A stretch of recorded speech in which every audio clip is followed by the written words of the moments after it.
Welcome to the Leveraging Utilities Corridor breakout session, where we will learn from experts how you can work with your public utilities to build public trails on right-of-ways.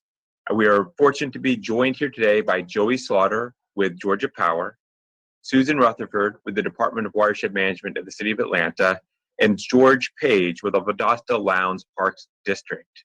And without further ado, let me turn it over to Joey from Georgia Power to get us started. All right, thanks, George. I appreciate that introduction. My name's Joey Slaughter. As George mentioned, I am the Natural Resources Manager at Georgia Power, and I've got a couple of slides I'm going to pull up so we can talk about utility rights-of-way and utility corridors of Georgia Power. And so we wanted to make that point because they tend to be subject to folks that are interested in putting trails or other things on those. And there are a lot of different rules that will apply outside of our conservation lands for trails in particular. Also wanted to make note that less than 10% of our rights-of-way are owned fee simple, meaning that Georgia Power has significant rights on those properties from a legal perspective, but we don't actually own the dirt. So that may be owned by a private entity, may be owned by a governmental organization, could be owned by others. But that's an important concept that we'll talk about here in just a second as it relates to permissions for projects. Generally speaking, when right-of-way projects are proposed to Georgia Power, we review them based on our internal guidelines, and typically projects touch multiple departments within our organization. So you may think, hey, transmission line, that's simple. If our transmission folks are okay with it, then we should be good. But oftentimes those transmission projects are associated with generation projects. They may be associated with other land rights. They may be associated with agreements we've got with other electric utilities. So there's a lot of review that goes into potential projects. Before we jump forward, I did want to mention that Georgia Power has conservation priorities that are set up. And among those conservation priorities are recreational amenities, things like trails. And so we prioritize those on our facilities.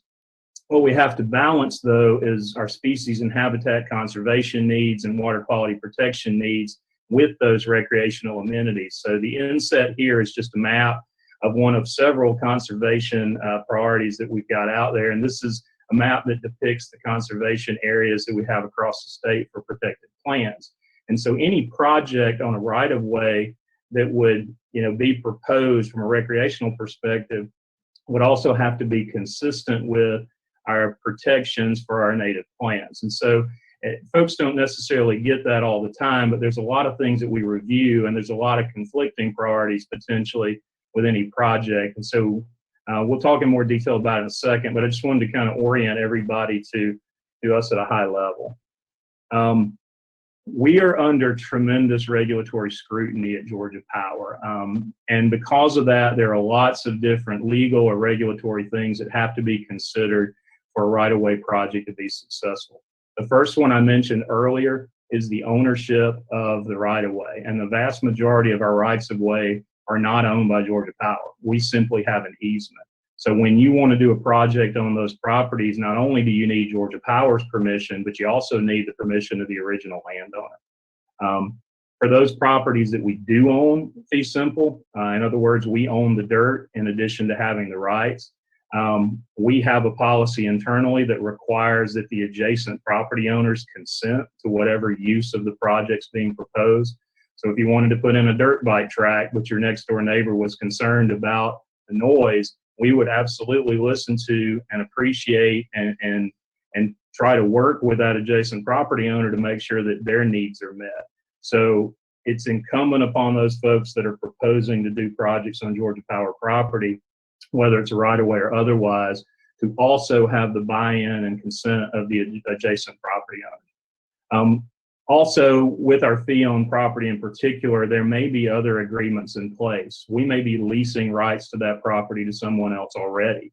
We may have right of entry that are given to others on that property. We may even have conservation agreements in place that cover that physical geography. So the reality is that while it may look like an open corridor and we may have ownership of it, there may be any number of other things in place that folks have been given rights or folks that have rights that would supersede the request. Lastly, and I just want to mention it, as a utility, we have the ability to condemn rights for our property, and that's something that we take very seriously.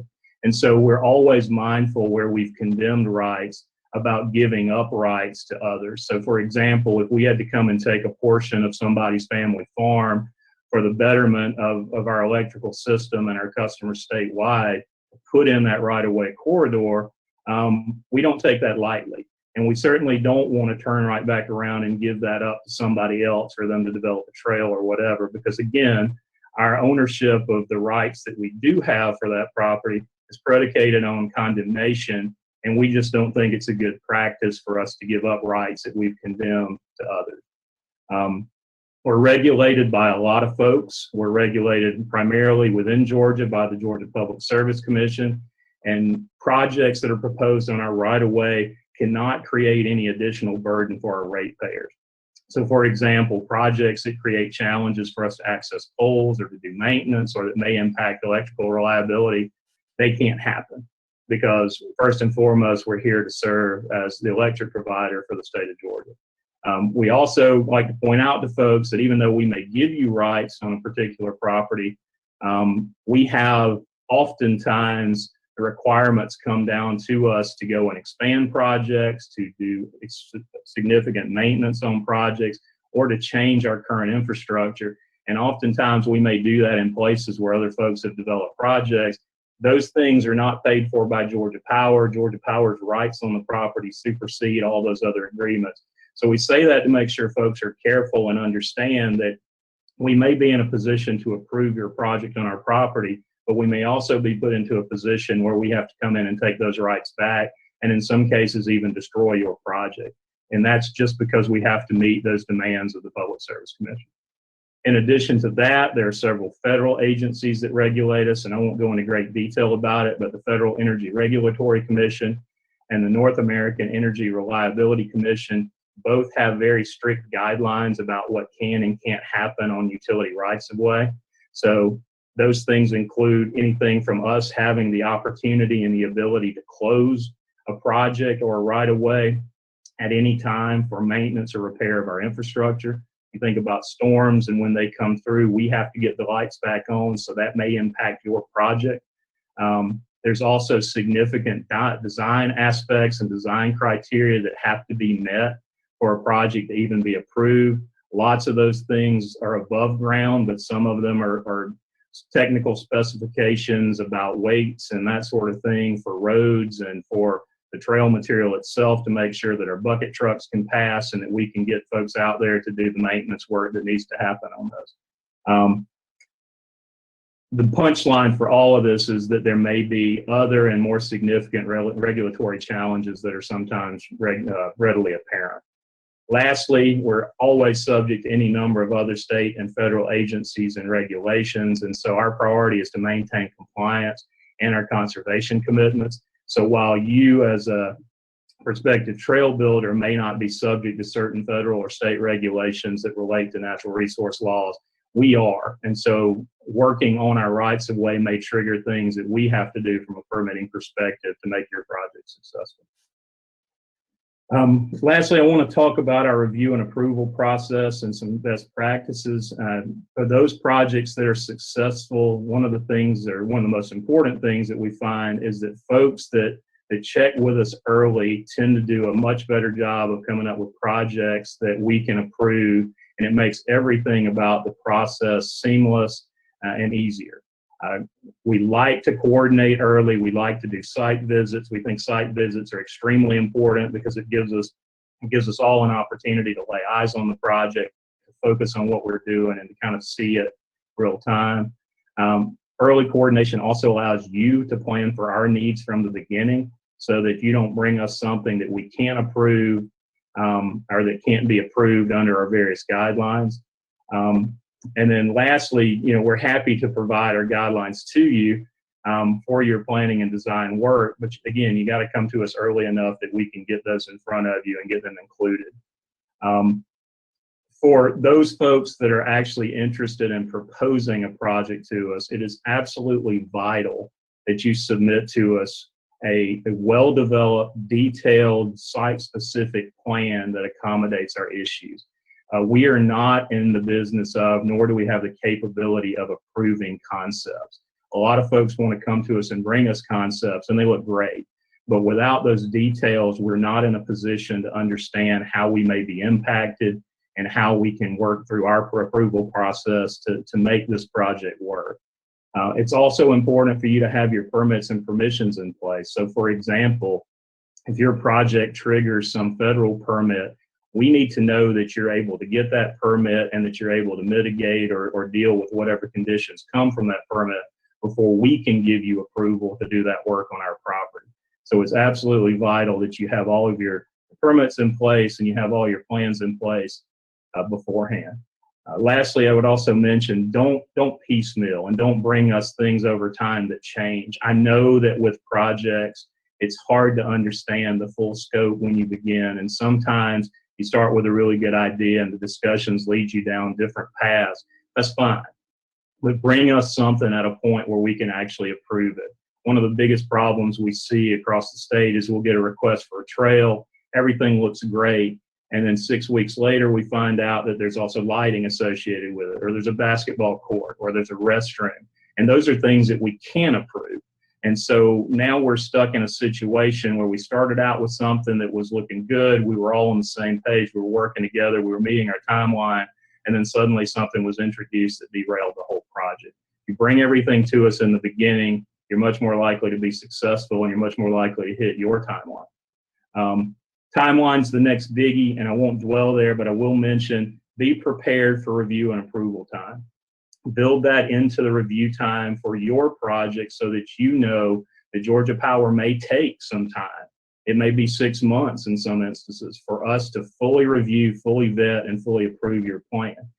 Because construction projects themselves have variability around timelines, and I think we've all seen it, it's also good to add some additional buffer in there. So in the event that something changes unexpectedly, there's additional review time so we can make sure it's consistent with our regulations. I'd also just point out that we know that this project is your job, and we know that you're dedicated to doing your job, but we're actually doing this in addition to our daily job. So sometimes other priorities will come up, and we might not be as responsive as folks want us to be. Just know that we are committed to doing this, but this may not be our first priority today. And so the approval and review of projects may take longer simply because there are other demands on our time. Also, please avoid calling in political favors. Almost always when that happens on a project, we end up spending our time updating executives and others and not actually working on the approval of your project. So at the very least, extend your timeline, and in some cases, it actually creates the wrong outcome. Lastly, there are 3 bullets, and we'll just leave everybody with these. There are 3 bullets that we think about and we call being a good partner. Allow us to work through our process and address our concerns. We want to be a good partner. We want your project to succeed, but we've got some things that we've got to take care of before we can give you our approval. Let's make sure that we always seek a shared understanding of the project and that we communicate openly, and that we also are setting reasonable and realistic timelines. One of the biggest challenges we see is that people come to us with their hair on fire wanting permission for projects, and we simply can't fit our review in their timeline. Lastly, let me just say, don't get the cart ahead of the horse.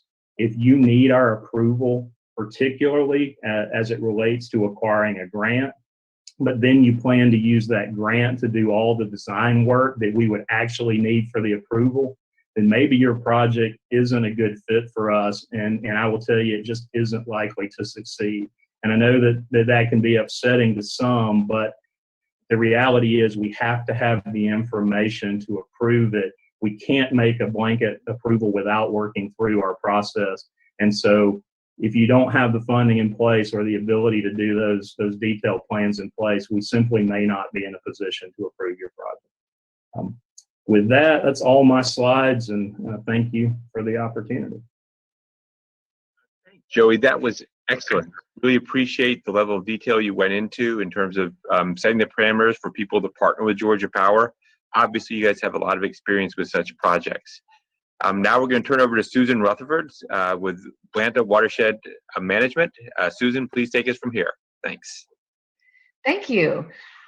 I wanted to just say that everything that Joey shared with the Georgia Power presentation about the review and approval process, the best practices for that are spot on, and they will also apply to anything that you do with our City of Atlanta Department of Watershed Management and our water utility.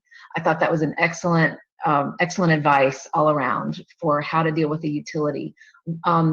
My name is, I'm Susan Rutherford. I manage the stormwater program for the Department of Watershed Management. And I personally am a huge fan of trails, and I love people who love trails. And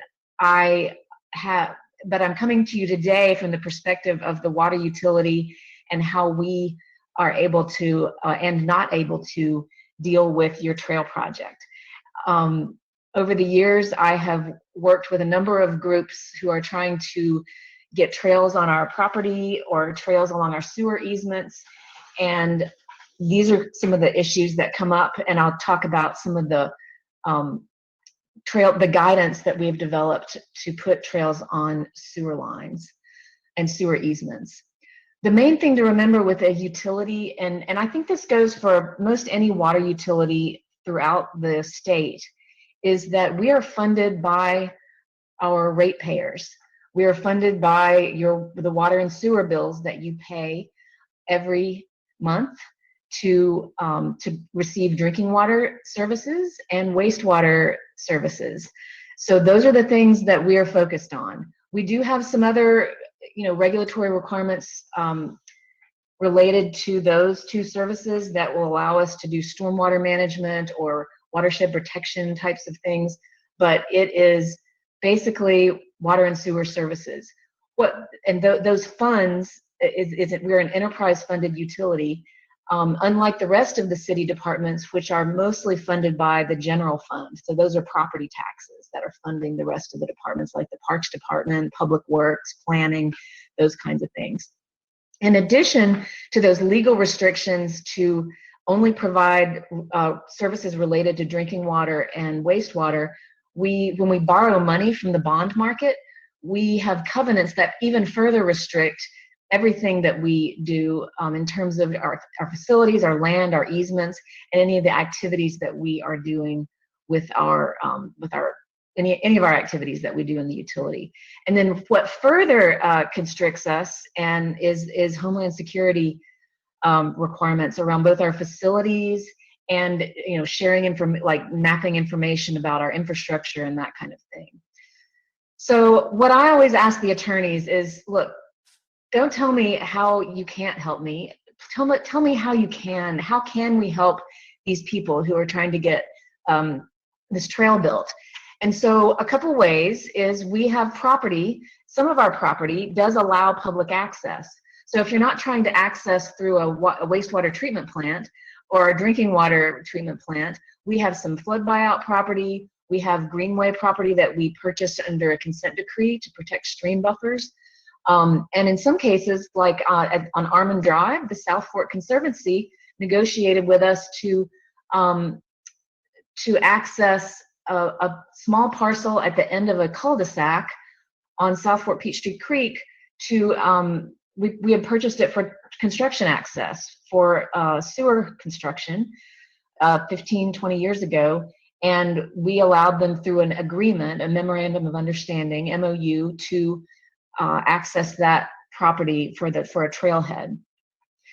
We also, another way we can help you is to access over our sewer easements.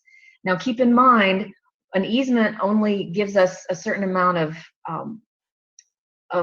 rights. It does not just, it's just rights for us to access it to fix our sewer line and construct our sewer line. It's not access, it doesn't convey public access, a sewer easement. Also, we don't have actual formal easements over all of our sewer lines, but we do have a proposed easement, or I'll think of the word later, but we have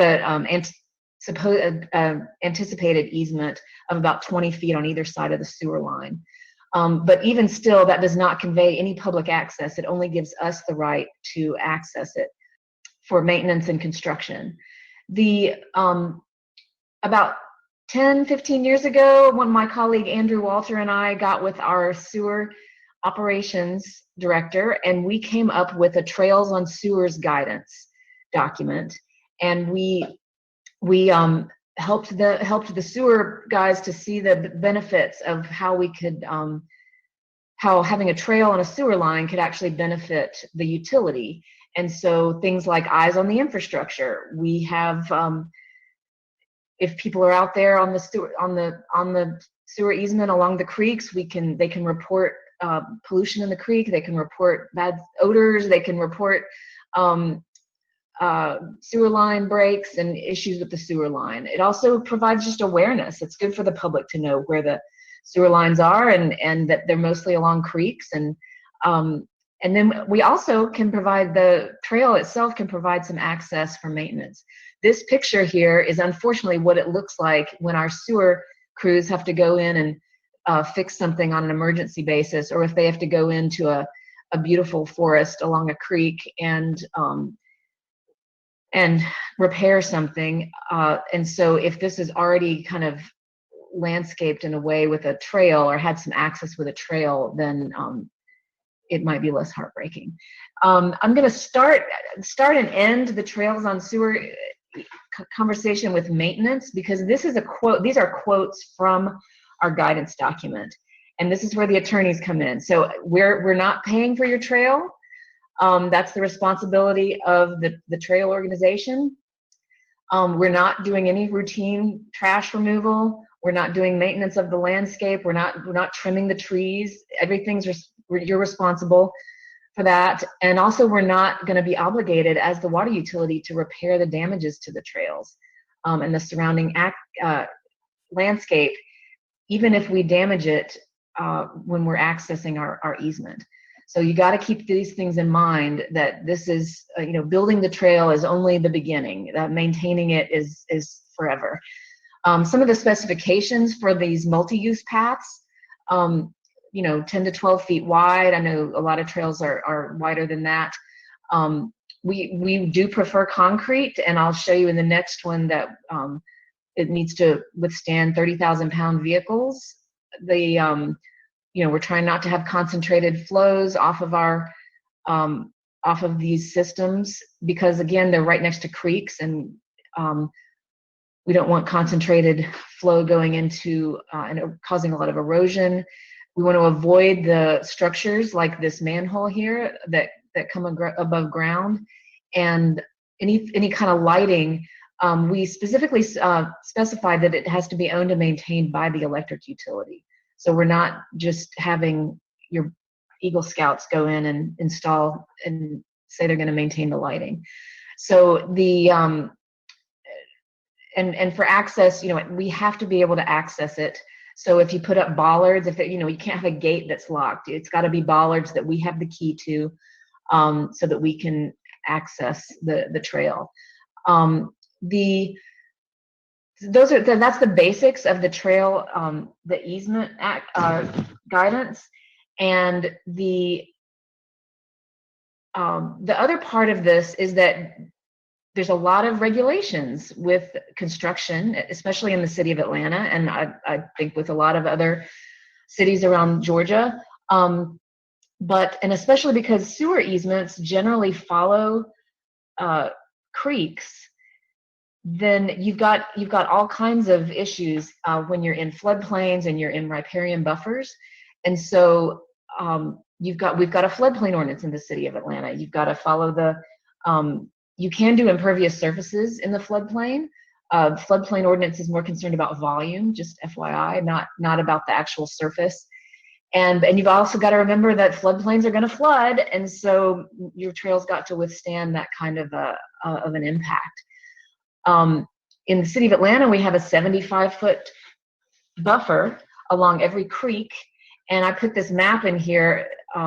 This is because our comprehensive development plan allows, you still have to have it reviewed, but it basically allows any trail that's in the comprehensive development plan.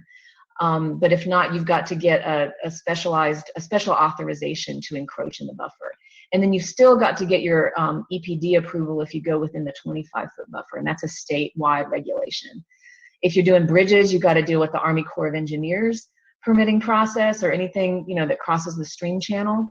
And then we have special stormwater management, well, not special, but statewide also, as well as the city and the larger cities in the state have green infrastructure requirements for stormwater management. This is a bioswale that's along the Proctor Creek Greenway Trail that,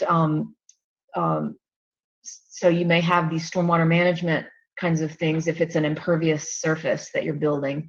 And then you've got to make sure you've got to get a land disturbance permit, most likely, if you're building a concrete trail that disturbs more than 5,000 square feet to do all your erosion control. You've also got to get your own tree removal permits.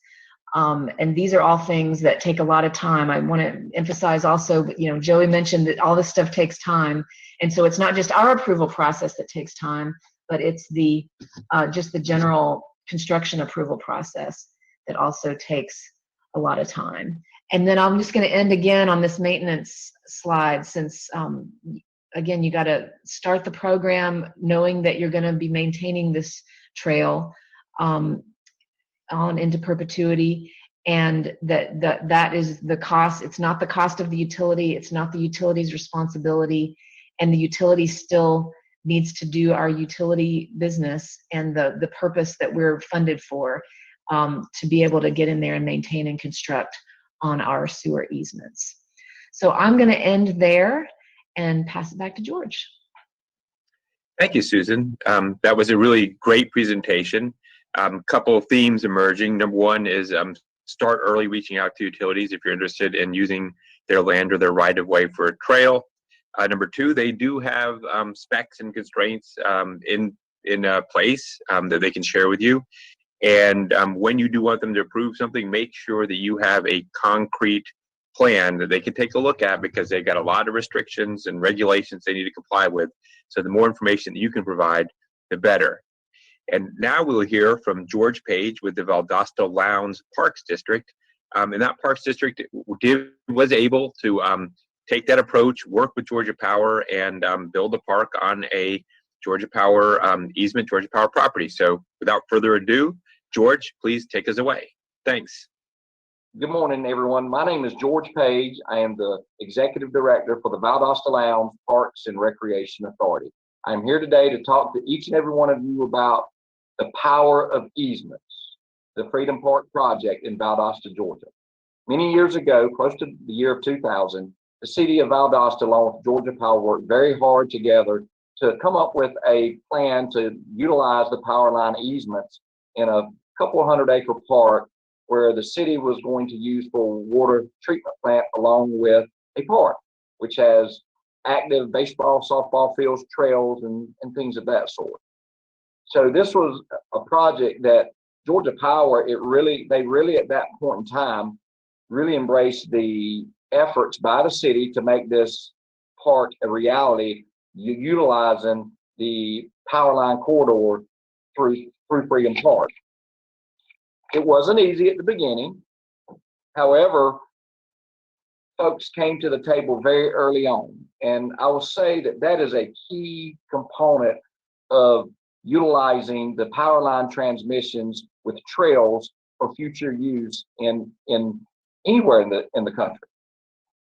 Also, this project, from my understanding, was one of the first ones in the state of Georgia where the power line, using a power line corridor through a park. And it is actually a model for folks to look at. The first picture this picture here, as I'm showing you there, is actually Freedom Park. And if you take a look at that, it's actually a beautiful picture that we had professionally taken several years ago. And as you can see, the power line corridor is very well maintained, the park, and it's just a very good use of property. I want to touch on a couple other things as well in regards to the easements. The our park, once you're working with the power line companies, you have those easements, but there may be also, it happens for different areas, there may be other utility easements that you have to work with. On this slide, I would like to discuss with the group creating partnerships by presenting the positive. Here are just a few of the positives. Cheaper maintenance for the utility company. In our case, with the city of Valdosta, back at that time, we're now a Parks and Recreation Authority. The main maintenance and upkeep of this particular power line corridor was actually a win-win for both. It allowed the Freedom Park project to get more open space for our users on a day-to-day basis, and it also allowed Georgia Power to not have to worry about maintaining that area through this power line corridor. So when you look at community partnership, the residents in the Valdosta Lowndes County community were getting a big time benefit by this partnership. And we were getting more land, more space, open space for folks to use on a day-to-day basis, along with Georgia Power, being that good company, community partner. And, it's helping them cut down on their costs of maintenance. The next thing I wanted to mention to the group is trail users obviously become a volunteer security force. And this particular area where the park is located, we actually have several housing developments that are located in and around this power line corridor. So by providing these trail users, they're an extra set of eyes and ears that certainly will deter vandalism, which is another positive thing. The trails will also be maintained, the surfaces, to create easy access for utility maintenance vehicles. That's a two-way street there.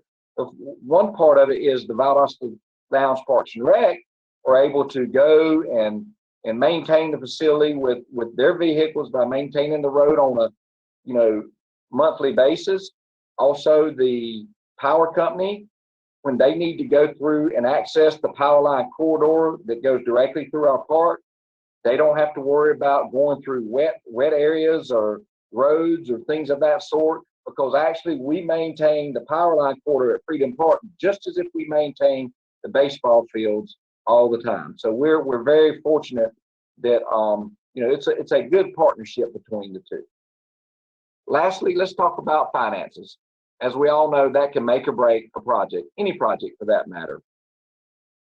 Public utility companies, when considering conservation easements or power line corridors, they could certainly qualify for possible conservation tax write-offs.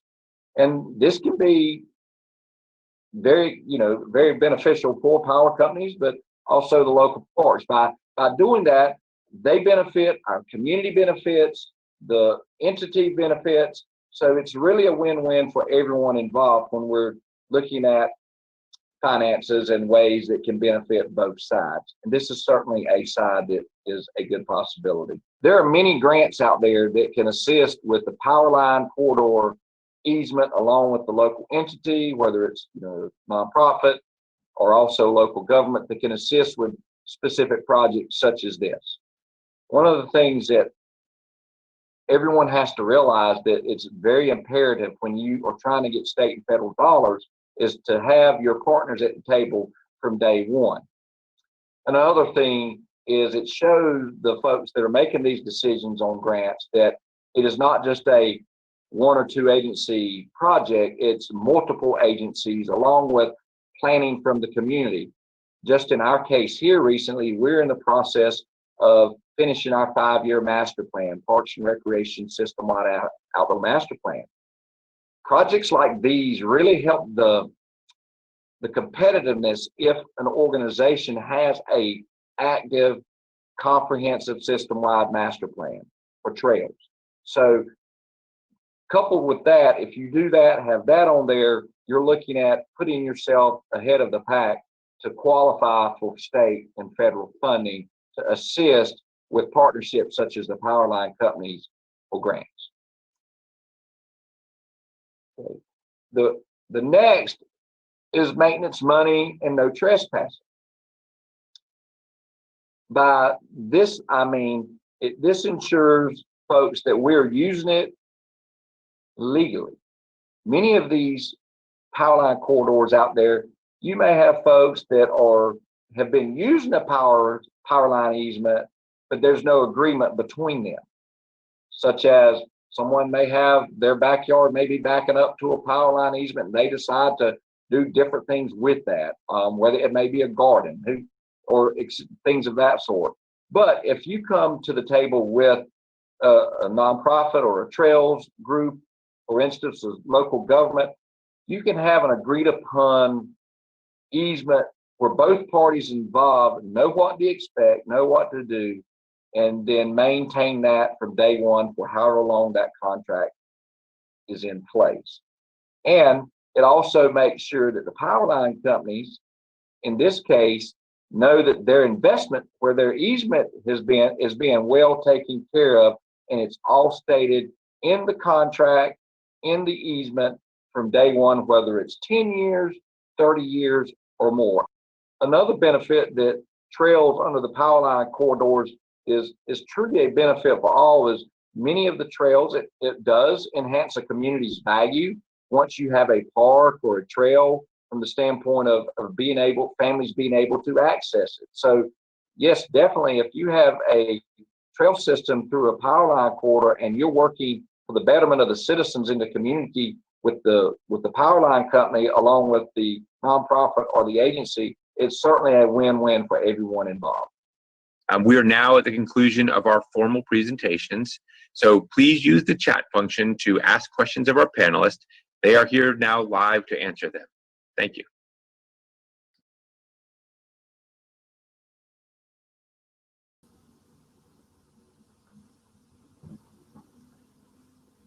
Any questions? Do I answer?